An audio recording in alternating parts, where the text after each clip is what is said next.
Anda menyaksikan spesial dialog bersama saya Vera Bahaswan. Anies Baswedan resmi dideklarasikan Partai Nasdem sebagai calon presiden di pemilu 2024. Deklarasi disampaikan langsung oleh Ketua Umum Partai Nasdem Surya Paloh. Kita akan membahasnya lebih lanjut bersama Bapak Anies Rashid Baswedan. Sudah bersama saya di sini. Apa kabar Pak Anies? Alhamdulillah baik Vera. Alhamdulillah. Sehat ya Pak? Baik, sehat. Baik. Pak Anies, Anda dideklarasikan oleh Partai Nasdem sebagai calon presiden di pemilu 2024. Anda menyatakan bersedia dan siap menerima. Apa yang sebetulnya membulatkan tekad Anda untuk bersedia diusung? Pertama saya ingin sampaikan apresiasi, penghormatan yang tinggi kepada Pak Surya Paloh, kepada Partai Nasdem yang telah meninggikan kepentingan negara bangsa sehingga mengambil sikap membuka kepada semua anak bangsa tanpa membatasi dalam skup partainya untuk kemudian berkiprah bekerja bersama untuk kemajuan Republik. Jadi saya melihat ini sebagai sebuah langkah yang patut dijadikan contoh dan saya yakin akan tercatat dalam sejarah. Ini bukan pertama kalinya Pak Surya, Partai Nasdem itu memfasilitasi, mendorong mereka-mereka di pilkada, bupati, wali kota, gubernur yang bukan dari partai, siapa saja yang mereka anggap kompeten, didukung, difasilitasi, dibantu semuanya. Jadi ini adalah sebuah sikap konsisten selama ini. Itu saya lihat sendiri. Kemudian yang kedua, saya merasa ini adalah sebuah kehormatan dengan rendah hati, dengan memohon ridho dari Allah, mudah-mudahan dimudahkan di dalam menjalankan amanatnya. Dan setiap ada panggilan tugas, yang itu adalah panggilan tugas untuk kemajuan bagi bangsa, untuk memberikan manfaat bagi orang banyak, maka panggilan tugas itu selalu saya katakan siap. Jadi ketika saya mendapatkan panggilan-panggilan tugas yang insya Allah memberikan manfaat, saya sampaikan bismillah. Itulah kira-kira yang mendasari. Satu, saya melihat ada proses di mana meletakkan pandangan kenegarawanan, kepentingan negara, kepentingan bangsa di atas yang lain. Yang kedua adalah sebuah kehormatan dan dengan rasa rendah hati saya terima amanat ini sambil memohon mudah-mudahan perjalanan panjang, perjalanan yang mungkin penuh dengan lika-liku itu akan bisa terasa ringan bila ada pertolongan Allah di situ. Anda meyakini keoptimisan untuk solid sampai dengan akhir perjuangan nanti? Allah selalu memberikan jalan keluar atas apa yang kita mungkin rasa sebagai jalan buntu. Selama kita menjalankan dengan cara yang benar, menjalankan dengan itikat yang baik, insya Allah selalu ada caranya. Jadi selalu ada jalan keluarnya. Jadi saya melihat perjalanan panjang ini, insya Allah tidak menjadi perjalanan yang berat. Mengutamakan kepentingan bangsa di atas segalanya. Terlebih tadi Anda katakan dan memuji Pak Surya terkait dengan konsistensi beliau dan keberanian beliau, gitu ya. Pak Anies, dari pandangan Anda sejauh ini apa sebetulnya menjadi momok persoalan politik nasional kita sih? Kita harus bekerja sebagai satu kesatuan, bahwa kita semua memiliki amanat. Amanatnya diturunkan dari perintah konstitusi kita. Jadi kalau di dalam wilayah politik harus disadari sebagai wilayah menjalankan amanat konstitusi. Amanat konstitusi kita adalah menghadirkan rasa keadilan sosial bagi seluruh rakyat Indonesia. Karena itulah kemudian akan membuat kita punya perasaan bersatu. Jadi saya merasa yang perlu diperkuat adalah kolaborasi, perasaan saling support, saling topang, saling menghargai. Dan ini harus kita jaga sama-sama karena di dalam wilayah politik publik itu menonton, menilai, dan menyimpulkan. Kita ingin suasana di Republik ini optimis, positif, dan itu bisa terjadi apabila kita memilih untuk kolaboratif satu sama lain. Dan ini harus kita jaga, dan saya optimis ke depan perasaan itu akan bisa terbangun. Pak Anies, kalau bicara soal hasil dari lembaga survei soal elektabilitas Capres untuk 2024, nama Anda seringkali hampir di seluruh hasil survei selalu berada di 3 urutan teratas. Tapi tentu kita harus sadar dan realistis, tantangan dalam pemilu 2024 tentu bukan hal yang mudah. Tapi kiprah Anda ini sudah akan selesai di 16 Oktober 2022. Bagaimana untuk Anda bisa menjaga elektabilitas Anda stabil sampai nanti selesai pada saat pemilu 2024? Ya, makasih Vera. Gini, saya tanya, gimana menjaga elektabilitas? Nomor 1, selama ini saya juga hanya berkarya di Jakarta dengan bawa gagasan, terjemahkan dalam bentuk narasi, wujudkan dalam bentuk karya. Jadi semua yang saya kerjakan di Jakarta ini, kami kerjakan. Karya yang terlihat itu di belakangnya ada narasi, sebelumnya ada gagasan. Okay? Itu kita kerjakan 5 tahun. Kami tidak punya tim komunikasi untuk pencapresan. Kami tidak punya tim kampanye untuk menaikkan elektabilitas. Itu yang saya maksud tadi. Jadi angka yang tadi Vera sebutkan, itu adalah angka sebelum kami melakukan aktivitas apapun. Jadi saya terima kasih kepada survei-survei itu yang sudah memberitahukan tanpa kami pernah bikin survei sendiri tentang kondisi. Nah, kami memandang ini sebagai sebuah kepercayaan. Kenapa disebut kepercayaan?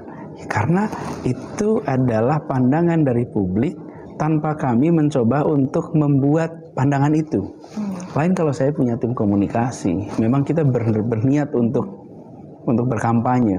Belum. Nah, sesudah saya dapat penugasan ini, tentu kita harus melakukan apa yang harus kita kerjakan sebagai seorang calon. Akan turun ke lapangan, menyapa masyarakat, lebih dekat, lebih luas, bukan hanya di DKI. Ini kan deklarasinya baru hari ini. Nah, ini tanggal 3 Oktober. Saya masih bertugas di Jakarta sampai 16 Oktober. Jadi tadi saya sampaikan, izinkan saya tetap fokus di Jakarta. Tetap fokus menuntaskan tugas-tugas di sini. Nanti sesudah 16 Oktober, baru saya memikirkan tentang amanat barunya. Saat ini saya masih sebagai gubernur. Walaupun sudah ada deklarasi. Nah, harapannya dengan begitu, tuntas nanti 5 tahun saya di sini. Kan tinggal 2 minggu lagi. Selesaikan itu. Nah, sesudahnya baru. Tapi terkait dengan survei-survei itu, saya melihat bahwa ini adalah sebuah sesuatu yang luar biasa. Karena saya yang dengan teman-teman, dengan tim di DKI, praktis, semuanya adalah dikerjakan tuh sifatnya karya, sifatnya hal-hal konkret. Ternyata berdampak pada elektabilitas. Artinya nanti setelah selesai tugas Anda di DKI, maka akan mulai turun ke masyarakat, akan membentuk tim komunikasi, begitu ya Pak Anies? Gini, ya, selama ini juga saya selalu turun di masyarakat. Hanya memang dibatasi di Jakarta. Ya, skupnya masih DKI. Tidak keluar, ya. Baik, Pak Anies, yang juga tidak kalah penting adalah Partai Nasdem tidak bisa mengusung Anda sendirian. Ya. Nah, bagaimana ke depannya? Apakah Anda juga akan turut mengkomunikasikan dengan partai politik lain atau justru sebetulnya sudah dikomunikasikan sejauh ini? Ya. Tapi dijawab nanti. Usai jeda, tetap bersama kami di Spesial Dialog.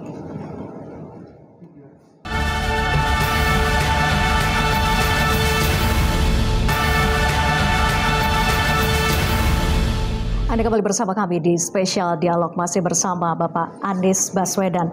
Pak Anies, melanjutkan perbincangan kita tadi. Partai Nasdem tidak bisa mengusung Anda sendirian. Sesuai dengan syarat presidensial threshold, membutuhkan partai lainnya.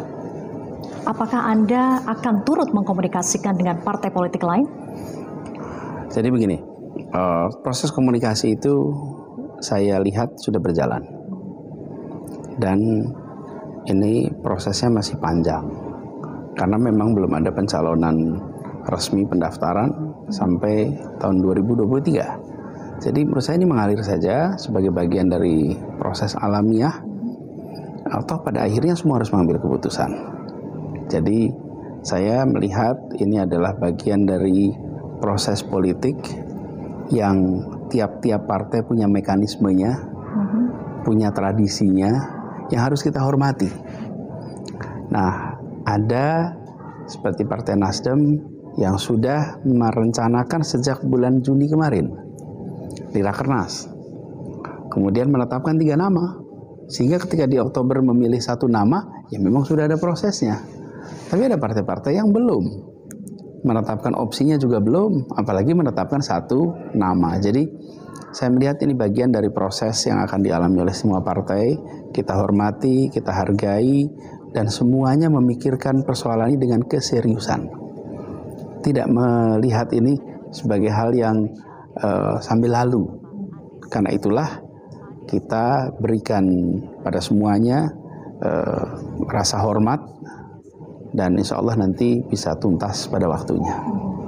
Adakah partai politik lain yang Anda rasa memiliki kedekatan tersendiri dengan Pak Anies?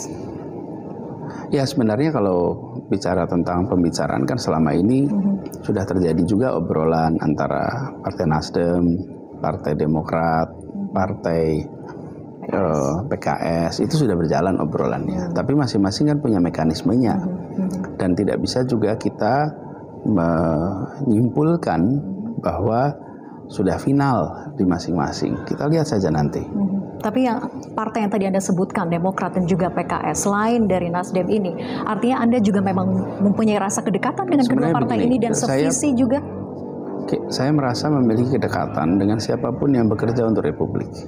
Siapapun yang menomorsatukan kepentingan bangsa di atas kepentingan yang lain.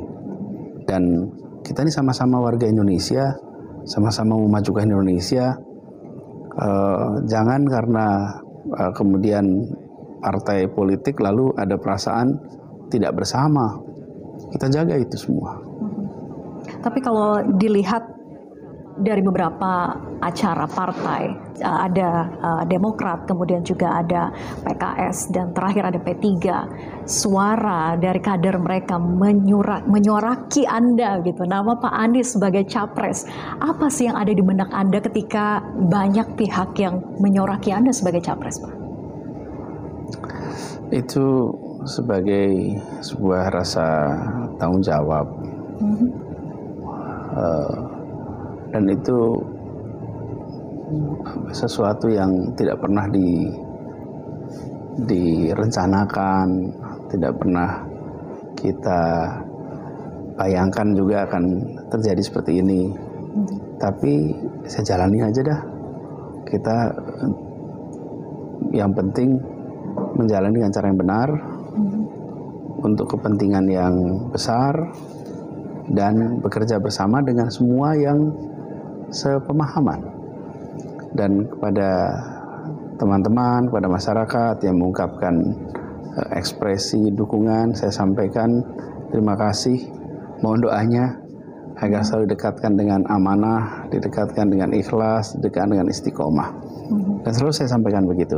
Kita tidak tahu perjalanan di depan seperti apa. Bagian kita adalah menjalani amanah, apapun amanah itu. Baik, Pak Anies, Nasdem memberikan kekuasaan penuh kepada Anda, hak istimewa untuk memilih wakil atau calon wakil presiden nanti akan diusung di 2024. Kita akan bahas usai jeda, tetap bersama kami di Spesial Dialog.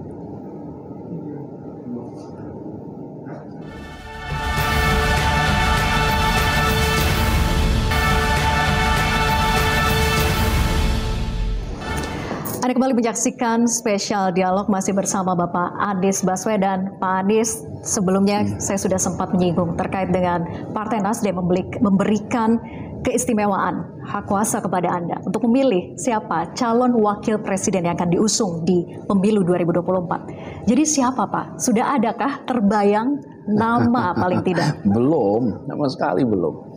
Jadi belum ada sesuatu yang khusus, dan saya juga baru mendapatkan deklarasi ini tadi pagi. Jadi kita masih perlu waktu. Dan bahkan saya sampaikan, saya mau fokus Jakarta dulu nih sampai tuntas 16 Oktober. Sesudah itu baru. Jadi masih ada waktu yang panjang.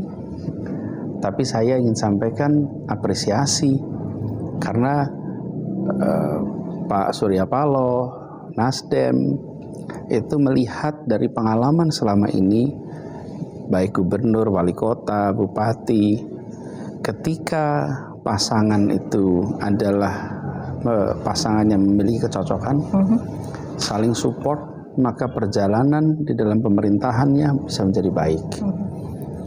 Tapi bila tidak sesuai, tidak cocok, maka muncul permasalahan. Kita udah lihat di banyak tempat.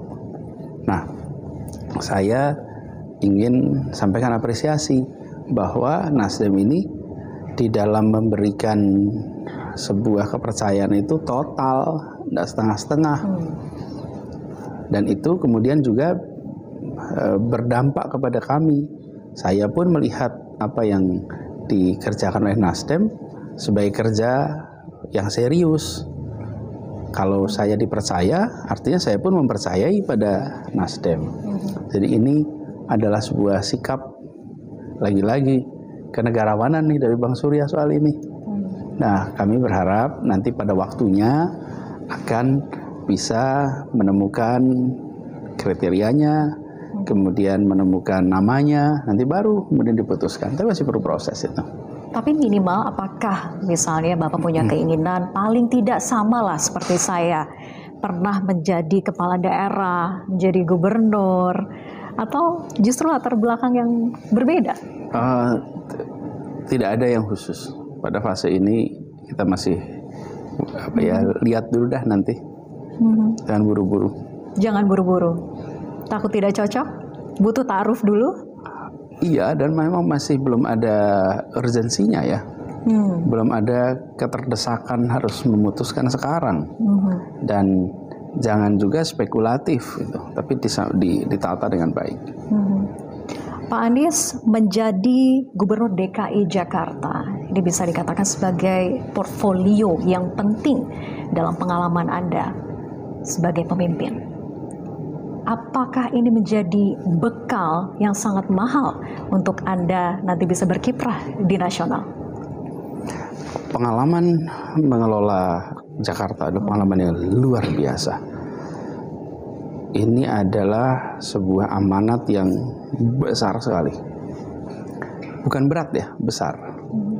Urusannya semua hal. Dari mulai soal bayi dalam kandungan ibu, sampai soal pemakaman, itu ada di Jakarta. Dari soal kampung padat kumuh, sampai gedung pencakar langit yang mewah, itu ada di tempat ini.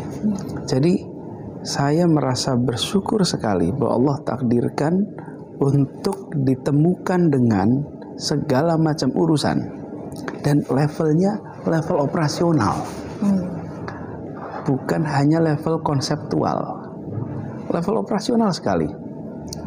Kemudian punya interaksi yang dekat sekali dengan warga. Ketika dulu saya bertugas di kementerian, maka banyak dari produk kami itu bentuknya kebijakan. Kebijakan itu wujudnya kertas. Apakah itu peraturan pemerintah, apakah itu DPR, undang-undang, apapun itu. Tapi ketika bekerja di Jakarta, kami itu berurusan dengan orang, people, bukan paper, yang punya kebutuhan keseharian yang terdampak langsung bila kita melakukan kebijakan A, B, C, D. Dampak itu bisa dampak positif, bisa ada yang dampak negatif. Jadi pelajaran terpenting di Jakarta itu adalah exposure pada seluruh masalah.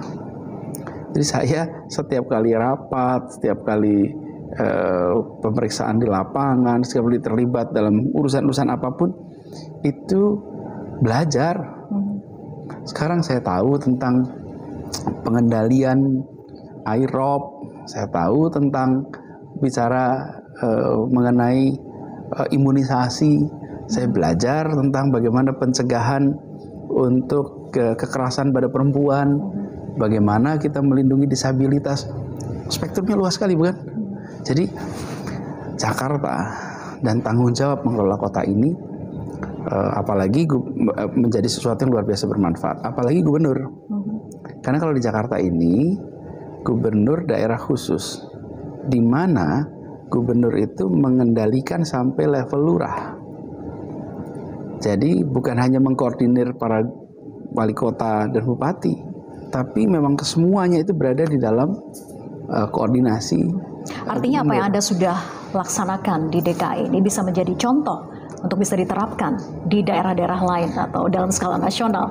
Ya, kira-kira begini, pendekatan yang dilakukan di Jakarta itu adalah bahan untuk kita memprediksi apa yang bakal dikerjakan di kemudian hari. Karena kita lihat nih, apa yang dikerjakan di Jakarta. Misalnya, kami melihat Jakarta ini ada banyak masalah dan banyak terobosan yang bisa dikerjakan. Kemudian kita buat terobosan-terobosan itu semua. Ya kira-kiranya tugas apapun ya pendekatannya akan seperti itu. Oke. Pak Anies, apakah sudah terbesit gagasan besar apa yang Anda tawarkan kepada masyarakat di pemilu 2024 nanti? Ada, tapi nanti saya ungkapkan pada waktunya. Sudah ada terkonsep bahkan ya? Saat ini, bukan lagi hanya gagasan ide saja? Ya, ada, tapi nanti pada waktunya. Sekarang saya sedang fokus pada Jakarta. Saya akan tuntaskan itu, sesudahnya baru kita bicara yang lainnya. Baik, terima kasih Pak Anies Baswedan. Sama. Semoga lancar dalam pelaksanaan nanti pemilu di 2024. Terima kasih atas waktunya sudah menyempatkan berbincang bersama kami di Spesial Dialog Metro TV. Terima kasih. Dan pemirsa, demikianlah Spesial Dialog bersama saya Vera Bahaswan. Saya pamit undur diri. Terima kasih atas kebersamaan Anda. Sampai jumpa.